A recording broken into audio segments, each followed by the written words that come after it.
হঠাৎ করে দুই বোনের প্ল্যান করলাম যে আমরা একটু গ্রামের বাড়িতে যাব, মানে দিদির একটু দরকার ছিল তার জন্য।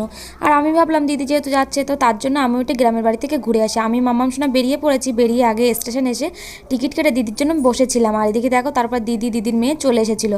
তারপর আমরা ট্রেন ধরে সোজা বাসে করে আমরা কিন্তু নামলাম দত্তপাড়ায়, কারণ আমি যাব দিদির বাপের বাড়ি, মানে আমার মাসির বাড়িতে। তো দত্তপাড়া মানে লতারখালে আমার দিদির বাপের বাড়ি, তো সেখানে দুপুর টুকুন খেয়ে দিয়ে একেবারে তারপরে আমি যাব শ্বশুর বাড়িতে, মানে একদিনের জন্য যাচ্ছি। আর এখানে দেখো মাংস রান্না করেছিল তো তার জন্য এলাম।